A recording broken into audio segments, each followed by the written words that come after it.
Well, good evening, everybody. Welcome back, or welcome here for the first time. But anyway, just welcome to the new Vartan Gregorian building, the new NAASR. It's been a long time coming, and thank you, all of you who have made it possible. And I think I may be quoting something that Tsar Ignatius said at the building opening, that this is your place, this is your building, this is your home. Obviously, we don't mean that literally. We'll have to turn you out after the program just the same. You can't sleep here, but we want you to feel like this is your place and your home, and to come here and be welcome here now and for all the years to come.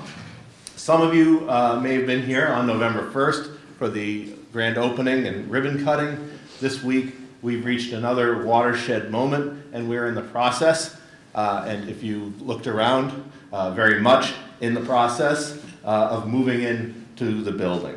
Our library movers are midway through installing our precious and large library and bookstore so that they can again be accessible to readers and researchers in the very near future. The staff is reorienting itself to our new offices and unpacking boxes, and our contractors are working through the punch list of items that need to be finished off throughout the building, including in this room and in every other floor of the building. We are moving our way towards completion and hopefully approaching that level of perfection that we all hope to achieve in this world. So we would love to have achieved 100% perfection for tonight, but we're not quite there. We get closer and closer every day. But even tonight, in the less than perfect state in which we find ourselves, we hope that you like what you see.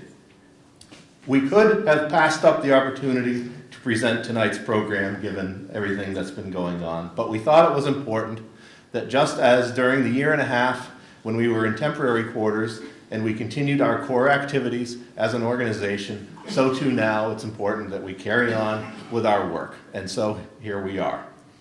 And it wasn't necessarily a conscious decision that the particular program and topic that we will have tonight would be the first in our new building, but there's a certain nice logic to it.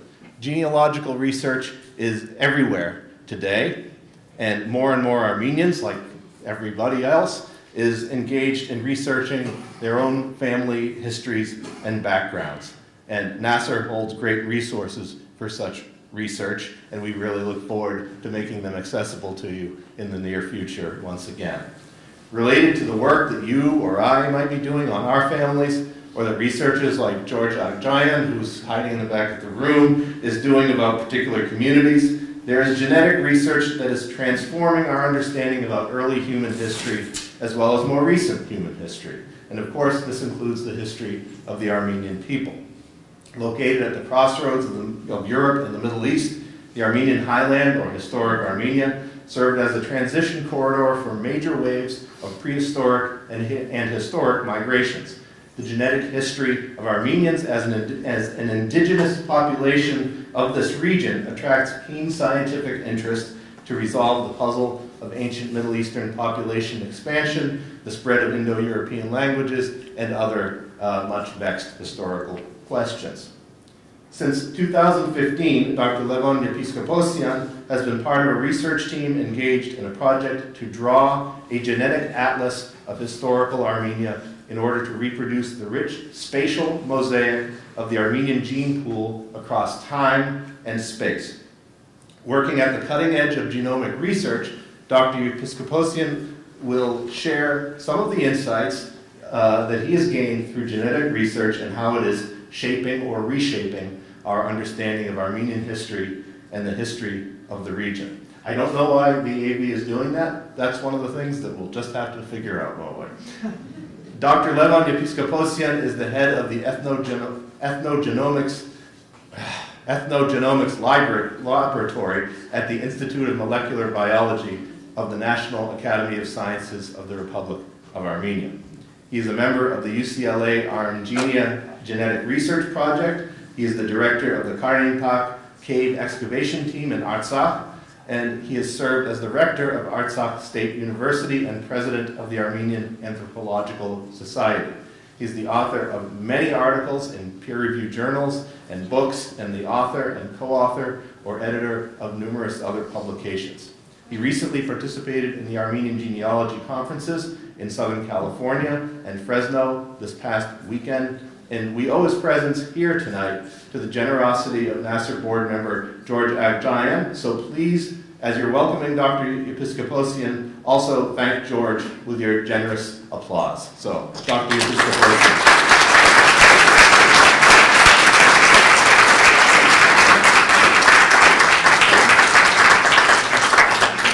Thank you. Hello everybody, I am Levon Yepiskoposyan, as was already told, head of Laboratory of Evolutionary Genomics. The name was changed just 1 month ago because we are dealing not only with human DNA but also with animal DNA, starting to reconstruct not only history of Armenian population but also the genetic history of our region in general. First of all, I want to thank George and Mark for the invitation. It's a big honor for me to have a lecture here and a couple of lectures in California on our ongoing project on genetic atlas of historical Armenia. And I want also to join to the congratulations in occasion of the inauguration of this new building. And it was said on this occasion that NAASR's mission is to advance Armenian studies and to build a worldwide community around Armenian culture, history, and identity. My talk is exactly about these three subjects: about history, about genetic history, about identity, genetic identity, and about the influence of culture, of shaping and reshaping our genetic structure of Armenian population. You know that, everybody knows that Armenian ethnogeny or ethnogenesis took place on the whole stretch of big area, which everybody knows that it's Armenian Highland. It's a huge area, and currently we are living, officially living, at the territory which is about 10% of this historical area. It means that we have no possibility to conduct archaeological excavations. We have no possibility to collect ethnographic material or anthropological material. Even we cannot collect DNA samples in so-called hidden Armenians because of many barriers, and very evident for everybody of us. But we have possibility to solve this problem, as it did Hushamatian, a very well-known project, and it's a wonderful project, which aims to reconstruct the social history, the history of village life, of town life, of family life of Armenians who lived there before the genocide, more than 100 years ago. And usually the way they reconstruct this history is that they collect data from family archives and from different databases. And in our case, in case of genetics, we are trying to. We have the only way to collect DNA samples from the descendants of Armenians who lived on the whole stretch of historical Armenia. So why it's possible? Because genetics is working not alone. We are collaborating very closely, intensively with our colleagues who works in archaeology, paleontology, paleanthropology, and history and linguistics. Didn't touch. It will be back in a moment. Yes.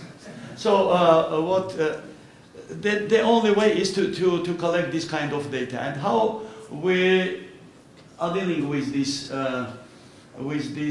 samples. So we are trying to identify Armenians. It's just to show that the capacity of genetical method is huge and is comparable with paleontology, paleoclimatology, which can delve very, very deep to very deep layers of our history, prehistory, and if history can use materials, all the written materials, written records of maximum 5,000 years ago, and linguistic about 10,000 years ago, archaeology 1 million, we have possibilities to use material that expands very, very deep.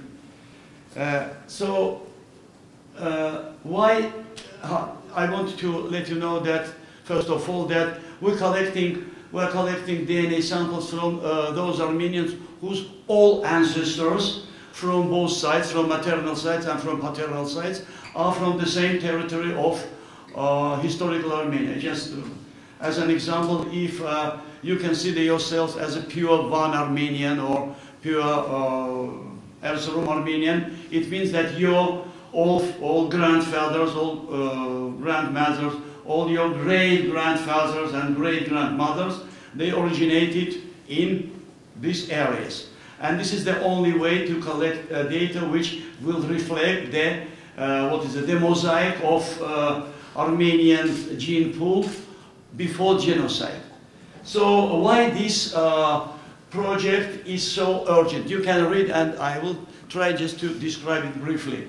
It's so urgent because this is the only way to reconstruct our legacy, genetic legacy, which existed at this territory before genocide, when this huge territory was populated by Armenians. The second one, that with each generation we lose Armenians whose all parents, whose all grandparents, great-grandparents are Armenians from the same region. And this second one is that this kind of approach and this kind of material and the results based on this material, we can, relying on these results, we can address questions that cannot be addressed and cannot be answered in the frame of classical sciences, as history, linguistics, archaeology, even mythology. So we have possibility to be complementary to these sciences, so-called classical sciences. And what is very urgent and very specific, especially nowadays, that now the genetics is turning to the study of ancient DNA. Ancient DNA, this is DNA which is in our bones, in bones of our ancestors, so it's a fossil material, and now we have possibility, this area is advancing very fast, and new techniques very, very sensitive, allow to extract DNA from, even from more than 1,000 years ago fossils, and fossils. And this kind of work is being done not only in Armenia but also in surrounding areas, and especially in Turkey. Of course, we welcome any kind of study, any kind of research in this area, but this is a specific, case because our colleagues in Turkey, they use fossil material that in the territory, they acquired the territory which was Armenian Highland. It was the place of the origin and the residence of our ancestors. And they, in other words, they use the bones of our ancestors to mold their history. Excuse me to be very sharp, to be so so sharp in my expressions, but it's the case. It's the case, and we have to name everything if they deserve to be named this way. And they also use modern population to study the genetic continuity between the population from Neolithic time, it's about 10,000 years ago, and till today. And who are modern population in Turkey? There are many hidden Armenians, and I will show scientifically proved results that it's a strong evidence of presence of hidden Armenians there. It's not my result, it's a result of collaboration. I will show it to you later. And what is also special, that this kind of projects are conducted not only in Armenia, not only in Turkey, but in different countries. And we started maybe even earlier. I'm talking that in general, not specifically this project, but in general we started this project on genetic history of Armenians more than 20 years ago, 22 years ago. The exact date, it's 1997. And we started the study our DNA, to explore our DNA in 1999. So we are celebrating 20 years of actual study of Armenian DNA. And just to show you that when we collect DNA samples from Armenians, whose all ancestors are from the same regions, it means that we collect 50% of DNA from his or her mother, 50% from his father, it's very clear, and we collect 25% of his grandparents, 25% from each grandparents. It means that if we collect DNA randomly from the population representing historical Armenia, then we gradually collect DNA from our ancestors. And when we calculate the average age of our grandparents, of our donors, of our participants in our project, the average age is not average year of birth. Average years of birth is the very beginning of 20th century.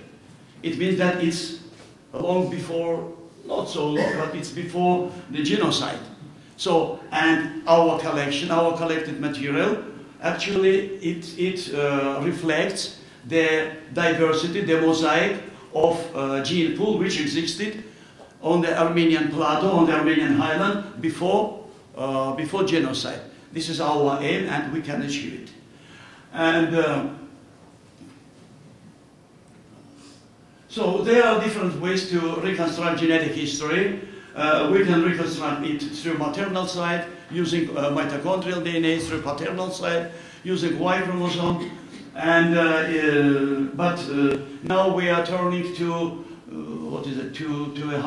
to the higher level of genetic study. We are trying to use the whole genome information, whole genome sequencing information, which comprise maternal and paternal sites. So biparental information on the genetic history of Armenian population.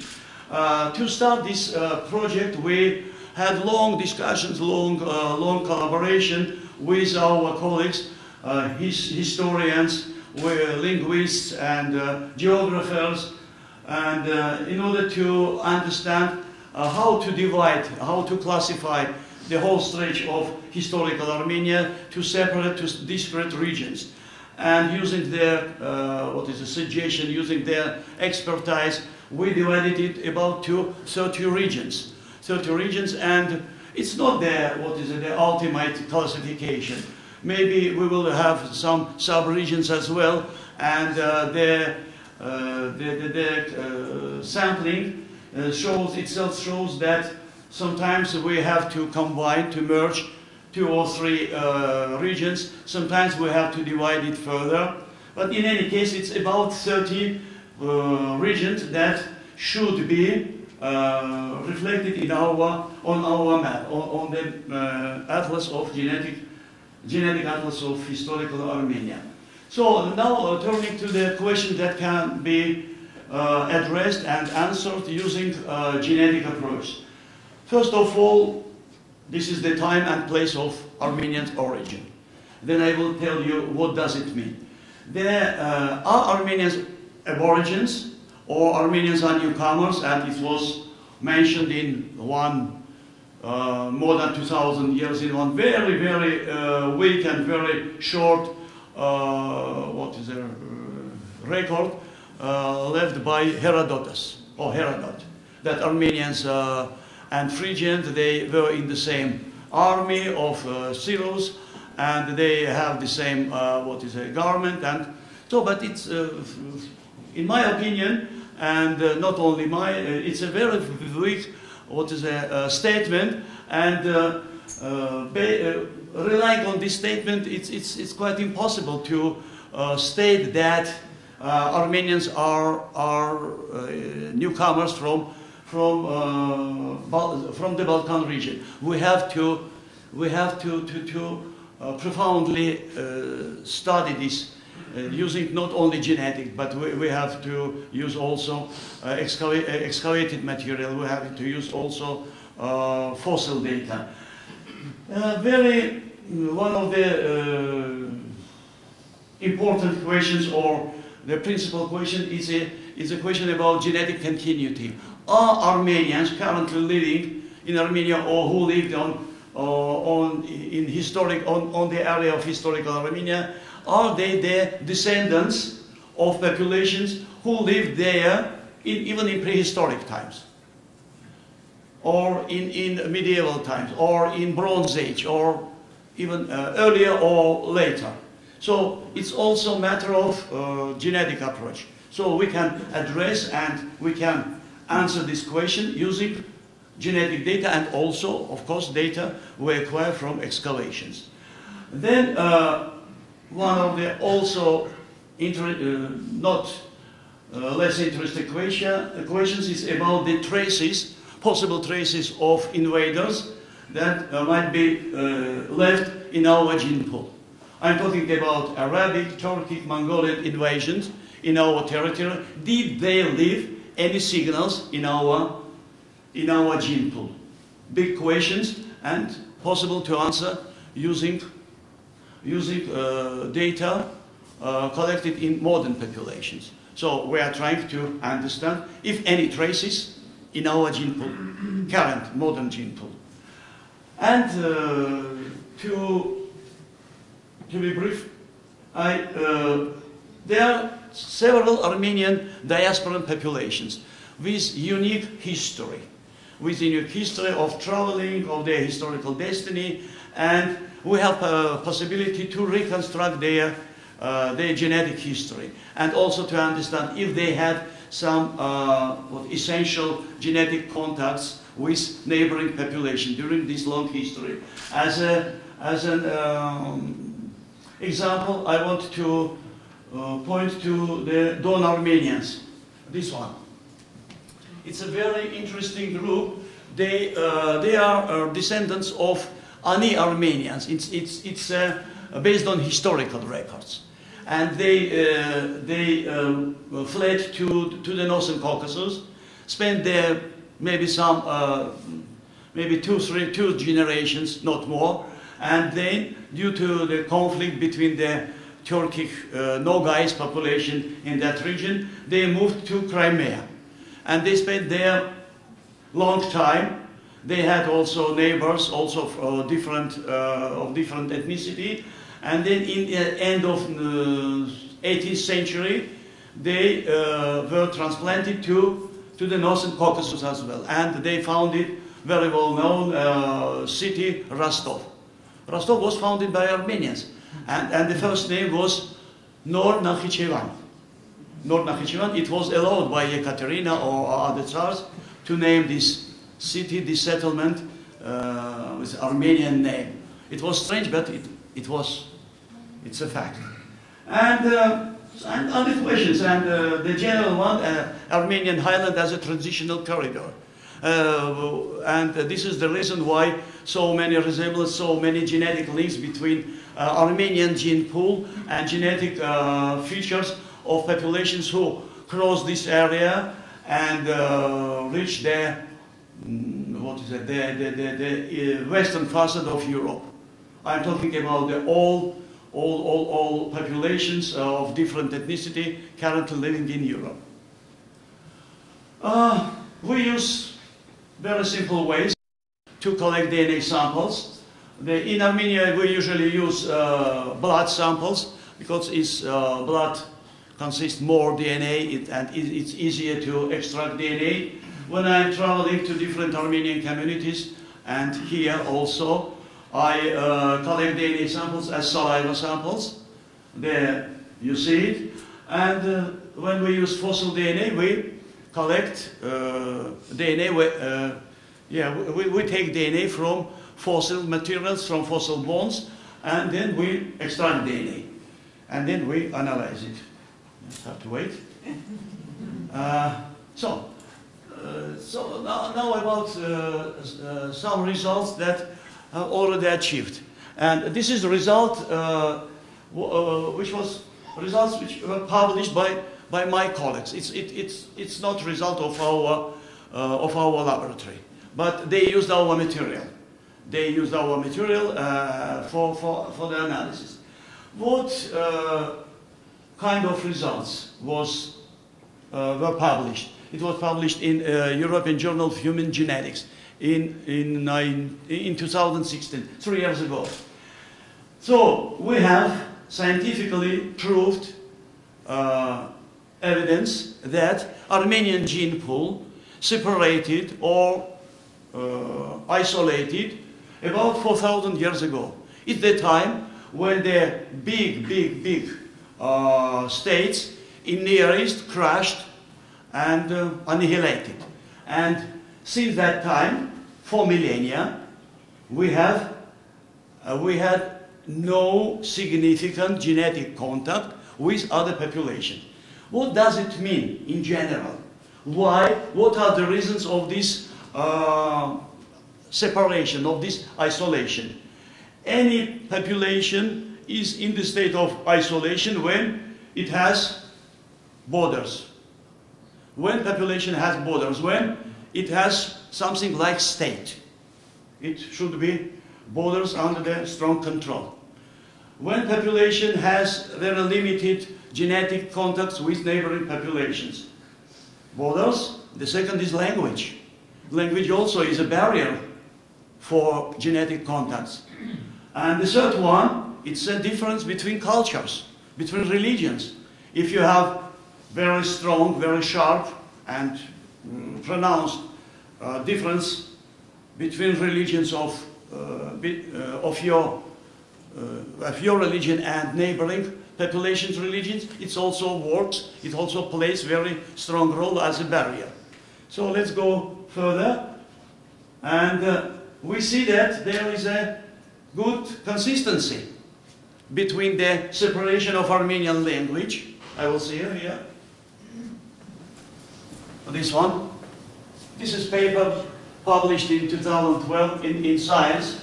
It's a very famous paper. It's a seminal paper about the classification of Indo-European languages. So you see that Armenian language separated from the trunk of Indo-European family exactly at that same time, about 4,000, maybe a bit more, years ago. So language definitely played the role of barrier, the role which facilitated the separation and the separation of Armenian gene pool. Isolation, genetic isolation of our genetic legacy. So, some results about our uniparental, our paternal history.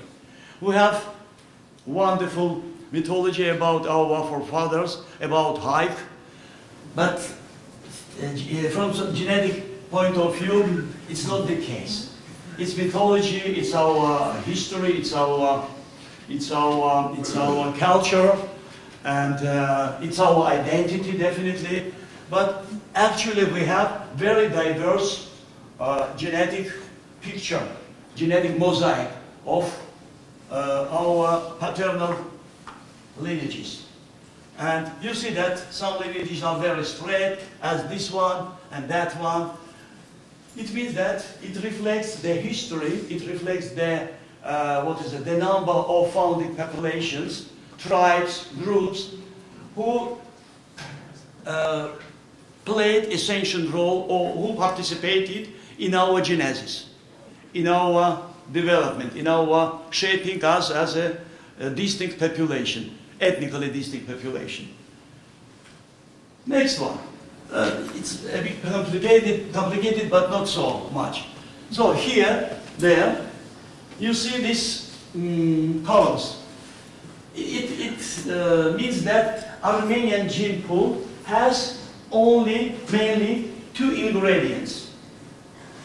The first one is local one, Caucasian one. The second one is Near Eastern one. It was brought from Near East by agriculturists in about 10,000 years ago, 8,000 years ago. Agriculturists, after the Neolithic Revolution, after the invention of agriculture in the Near East. So, and you see there also very tiny fraction of blue here. The line 7. It's a portion of European origin. You see that it's very tiny, and we can explain, we can make inference that European gene pool has very, very small input to our gene pool. So we will use this information in future. And what about the question we addressed in the list some slides ago about the signals of invasions? In this particular case, we used the information which are specific to Turkic population.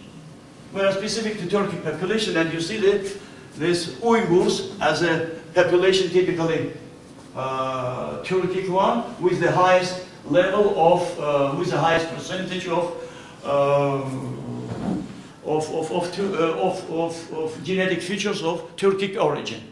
Geographically, of course, not Turkic as a ethnically, but geographically. And you see that there is some sort of climb if we consider this, this itinerary.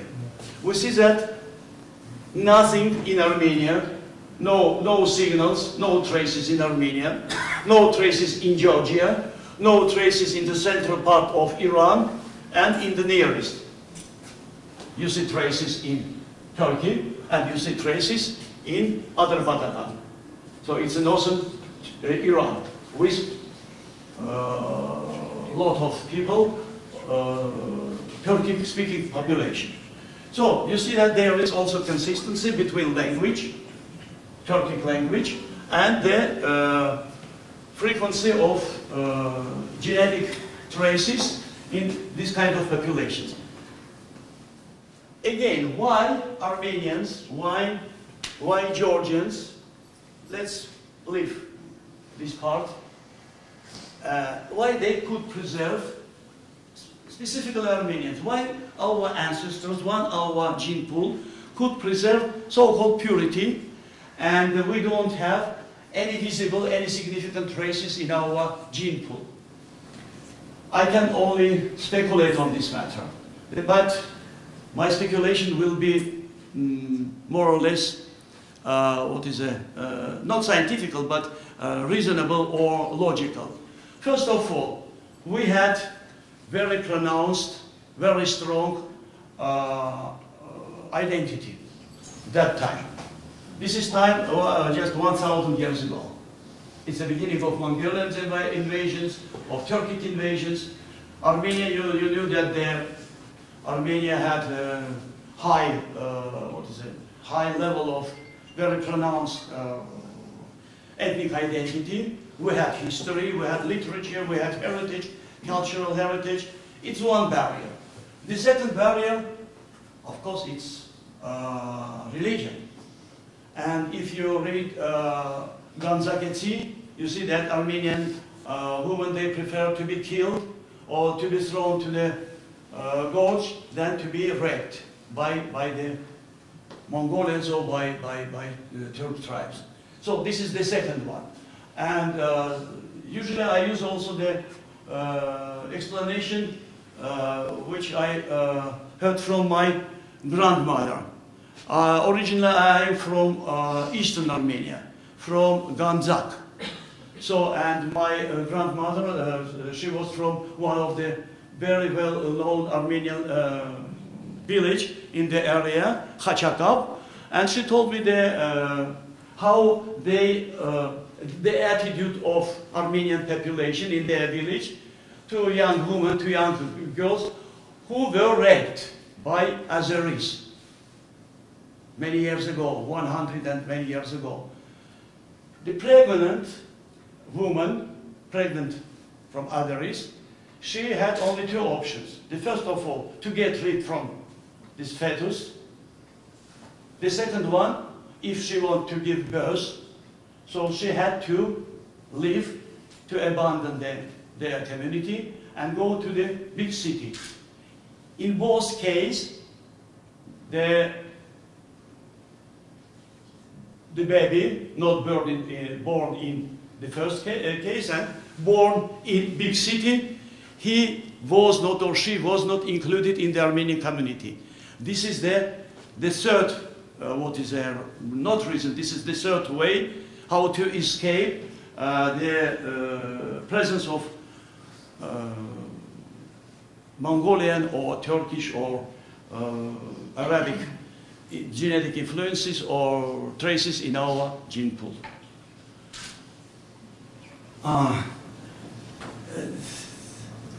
The same pattern we have when we consider maternal gene pool. This is Erzurum Armenians. This is Artsakh Armenians, Ararat, from Ararat Valley. It's ancient data, comprising data from Neolithic to medieval. And you see that in all cases we don't have lineages or genetic features which are common for Central Asian populations. So both for paternal lineages and for maternal lineages, we don't have signals of any significant influence on our gene pool. In this case, we analyze it about more than 500 samples, and only one sample here has Central Asian origin. It's less than 1%. When we make some relevant calculations, we have figure less than 0.5% genetic traces in our gene pool. Nobody in our surrounding area, no population, no ethnic population has this level. I don't know so far the same figure in Georgia, because they don't have comparable data on this matter. But in Azerbaijan, in Turkey and Iran, especially in northern Iran, the average figure is about plus minus 10%. So the difference is more than 12. Next interesting data that I hinted in the very beginning. When we consider the genetic similarity, proximity between Armenians and our neighboring populations, we see that, I don't have it, something. Here, we see that the most dense color, green color, is in this area. What does it mean? It means that population in Armenia and population in this area have the same genetic legacy. But if you see very, very carefully, you see that the border of this area is almost the same as the border of historical Armenia. And I want to stress that this paper was published not by Armenian scientists, not by Armenian geneticists. It was published by international group. It's a result of long year collaboration with Russian scientists, with English scientists, with British scientists, with German scientists. From the very beginning, we decided to, in order to avoid any blaming to polish our data or to adjust them to the expected data, expected results. So we decided to do everything in strong collaboration with our colleagues. And it will ensure some sort of safety. And we achieved it, I think so. Is this current populations? Sorry? Is current populations? Yeah, current population. This is data on current population. We have some data from Iran, some data from other populations, not from Azerbaijan. They don't conduct this kind of research in their country. I don't know why. Maybe you guess, but not me. I don't. I have some doubts on it. And it's just to show you that it's also good publication in investigative genetics. It's a main result of my PhD student, who is currently now is working as in the frame of cooperation with our colleagues in Cambridge, not this Cambridge, in the UK, and so we are trying to expand our collaboration, and I will show it. So Armenia was and now of course not, was a transition corridor for different waves of migration, prehistoric migration mainly. And we could identify the markers of these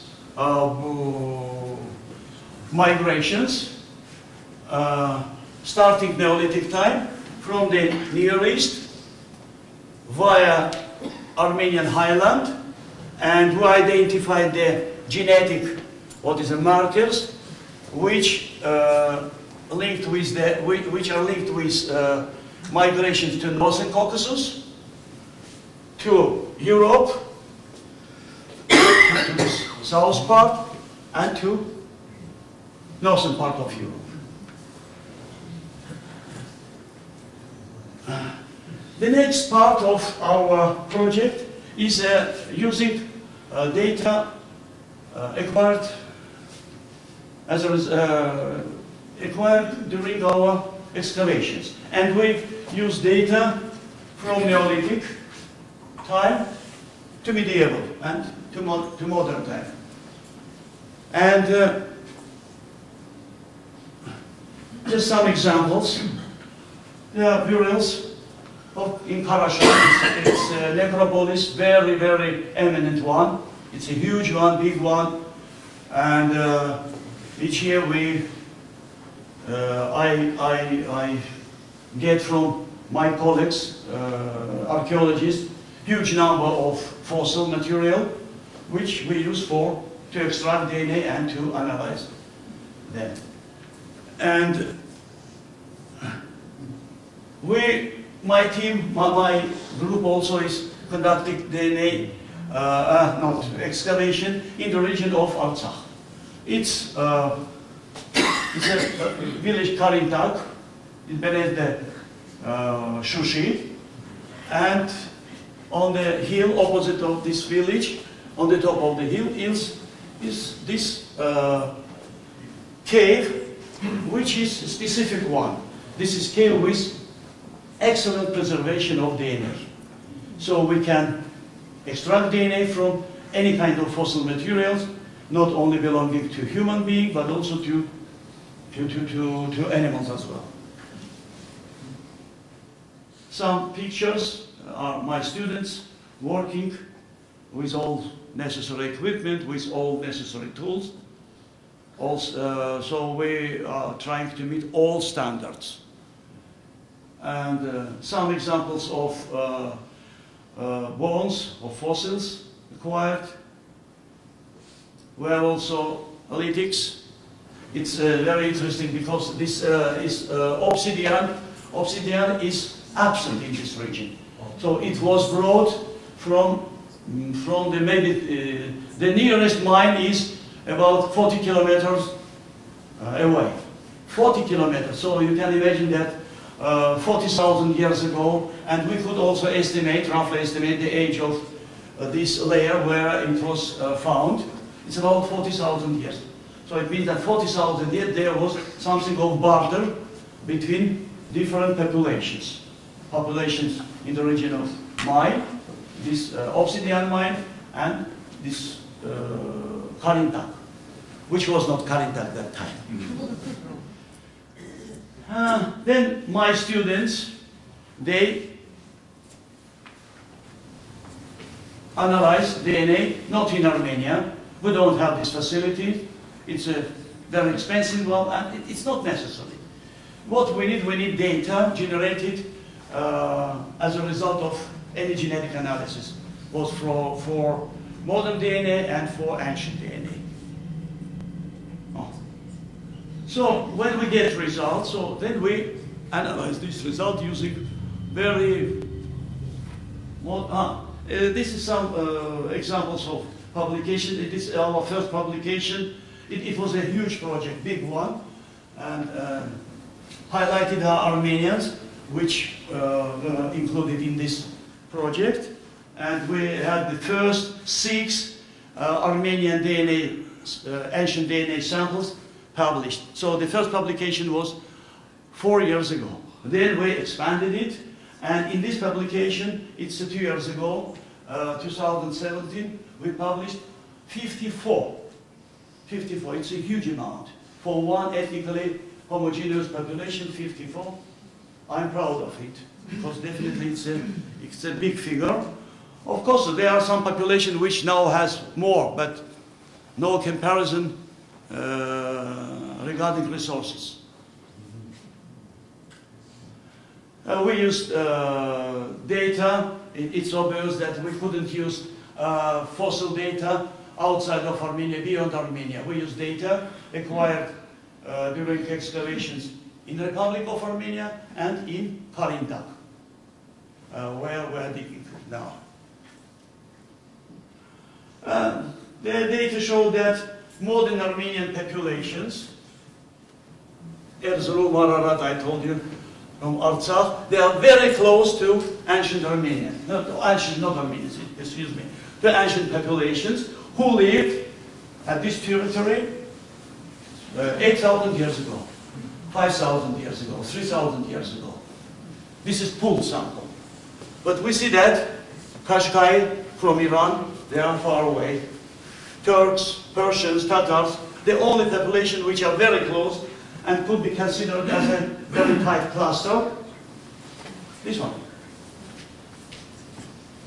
So, couple of minutes, and we tested different models to describe the genetic continuity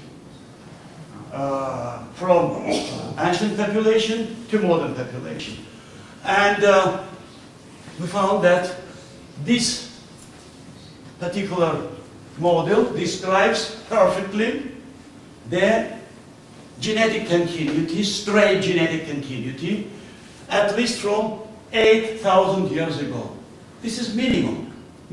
We can expand it, and we're trying to do it using new data till modern. So we can, this is my, or our, what is the inference, then despite well-documented cultural shifts, we have, in the same time, we have genetic continuity of maternal gene pool. Now we need to expand this data, or to test this data for paternal lineages. It means that, the female population was very stable. They don't like travel. Of course, they travel, but they don't travel to long distances. They travel to husband's family, from the father's family, so it's a culture of patrilocality. But they don't travel too long distances. Men Men are soldiers. They are invaders mainly. They are travel long distances. And we expect that maybe we suppose that in case of men, we will get maybe something shifted. But in general, we see that relying on not only mitochondrial DNA, not only maternal sites, but we have some preliminary results also published that modern Armenians have very strong, very close genetic links with the population who lived, with the population not ethnically, with the population who lived at the same territory 8,000 years ago. This is principal conclusions that Armenian Highland is a key region and modern Armenian is an indigenous population. And next week we will submit a paper to one of the leading journals, not paper, manuscript, to one of the leading journals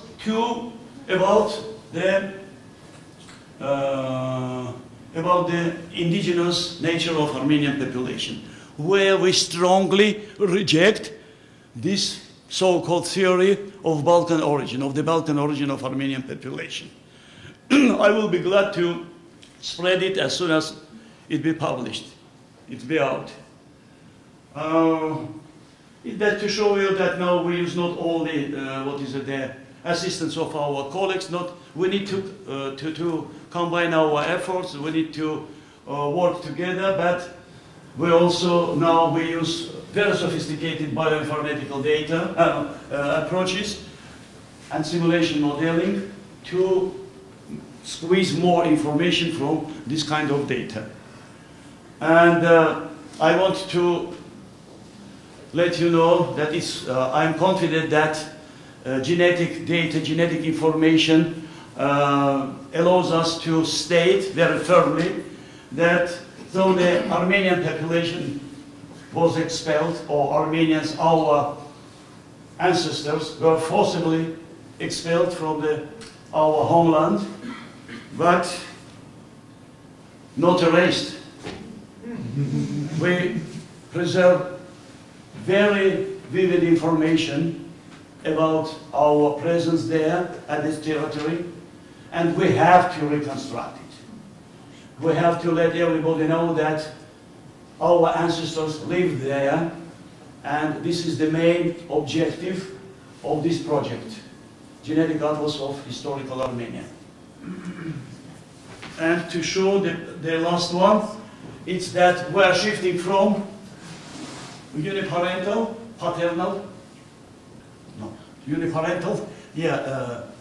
data markers. We started in 1997 by Y chromosome data, and it's very evident claim to whole genome sequencing,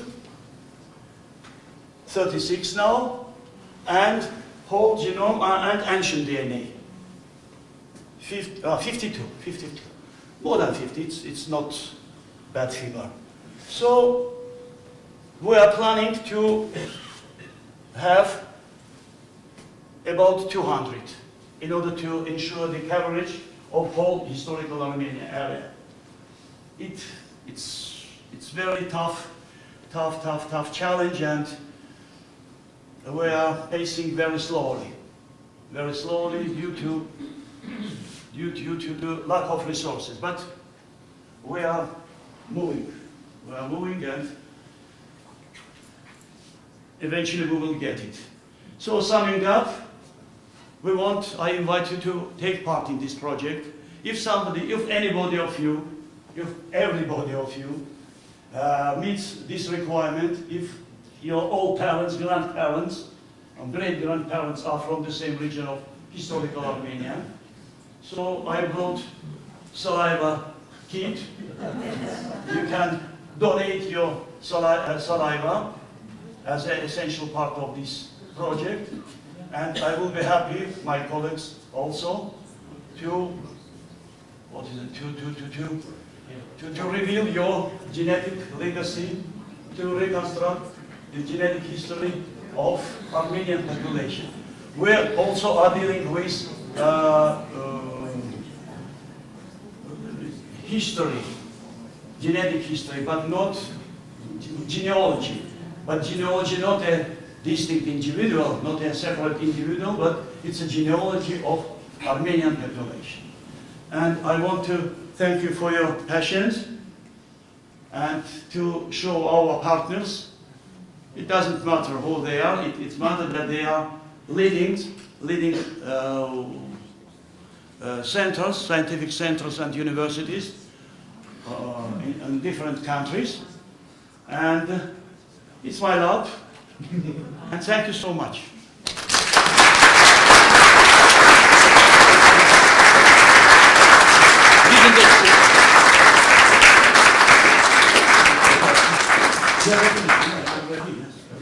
He's ready to take some questions. And before he does so, I just wanted to thank you again for a wonderful presentation. It's amazing that this very cutting-edge science is both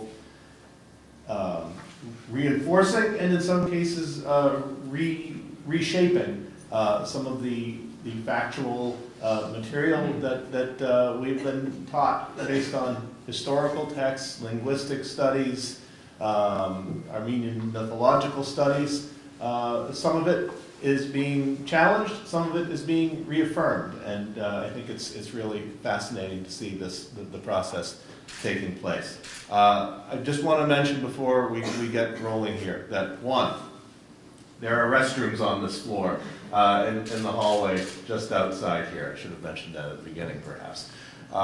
Two, that there will be a reception afterwards in the solarium with some refreshments. Three, the bookstore is not open yet. Next time we gather here, undoubtedly the bookstore will be up and running, and Laura will be ready to sell you as many books as you can buy. Four, whatever is happening with this will be fixed, and I apologize, and I'm sorry if it was in any way distracting or disruptive. Five, I don't remember what five was, so we will open up the floor and we'll take some questions for Dr. Yepiskoposyan. Yes, and please stand up and speak as loudly as you can. Yes, hi, thank you very much for your presentation. There was one slide that all your material was so interesting, but there was one slide where I was hoping you could go back to clarify what the data was representing. Is that possible? It was the one where you had the map and it had the dark green shading, where you were trying to make the point about the gap in genetic alignment. I think the gentleman asked the question. Yeah, the genetic distance. I just want to make sure I understood what that was representing. Could you spend a few minutes just kind of going over that? So the first one is to open the... Not this one. The last one? No, I know which one you mean. This one. This one. We used Y chromosome data. We used Y chromosome data of modern population. Armenians, population from eastern part of Turkey, whole Turkey, population from Iran, population from Georgia, nothing from Azerbaijan, and so a population from India, from surrounding areas. And we found that the minimal genetic distance or the maximal proximity are in the area which fits very well the borders of historical Armenia. This is my conclusion. This is our inference. Okay, so if I've understood correctly, the Armenians who are still living in territory that was historically Armenian have negligible genetic difference from the Armenians in the other regions where we're scattered. Yeah. Okay. But all the people who live in that area. But if we have possibility to get samples from that region and to use very sophisticated method, very refined methods, very sensitive method, modern method, so our inferences will be even stronger. So in future we will have it, definitely we will have it. So just to round that out, because the second I'm one? reading this as that everybody in Turkey has Armenian very, very close. The majority or the bulk of population has legacy, Armenian legacy, definitely has. Because not all population was forcibly, transplanted from there. Not, of course not.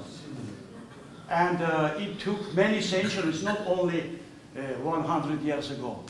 The Islamization and Turkization, it was a long process. It started maybe 1,000 years ago.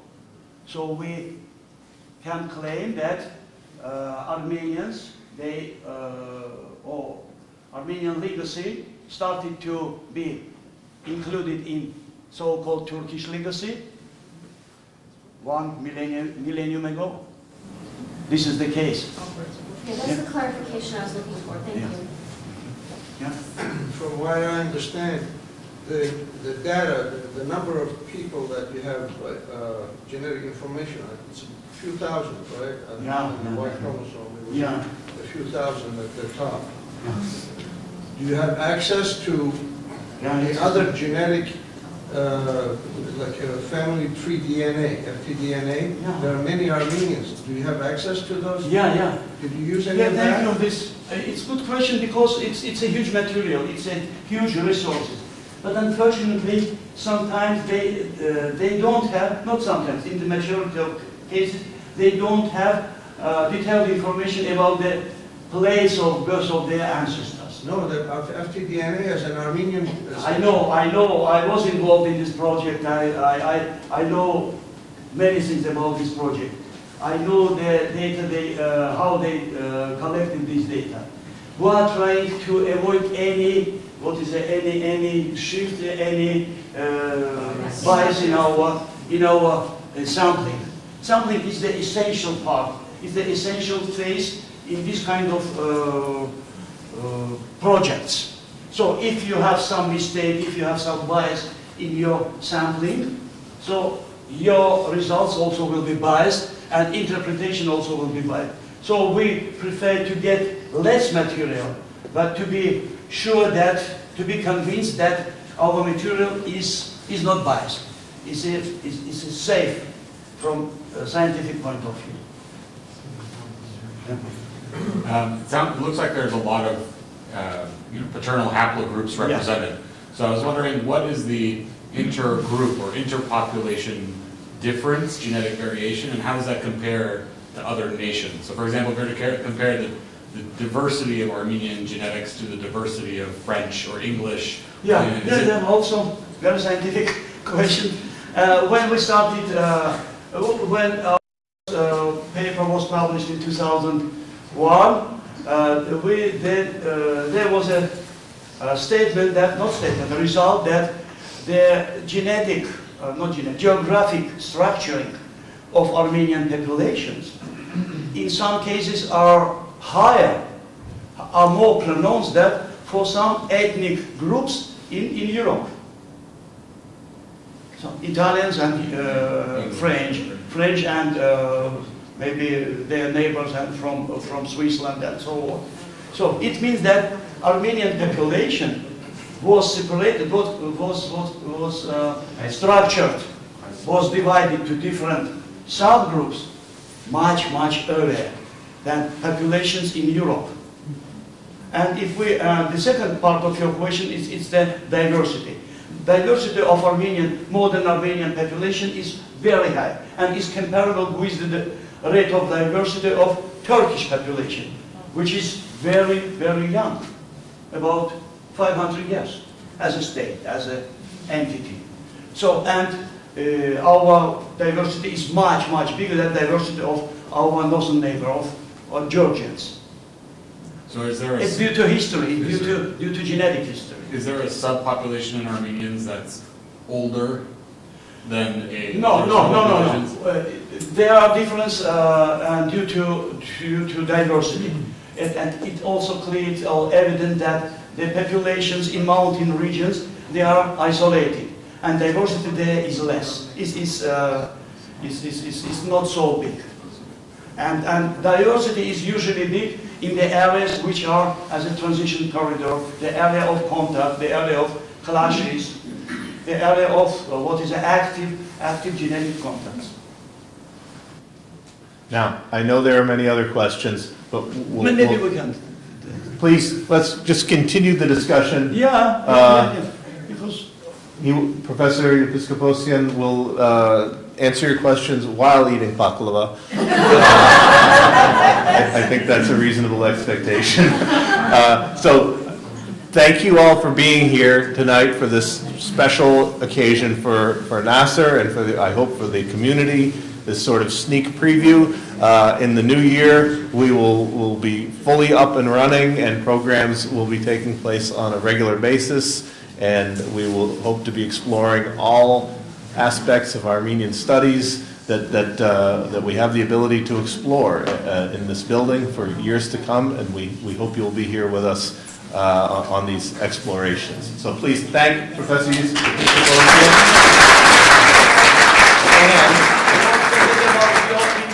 Please help him. If you meet this requirement. Well,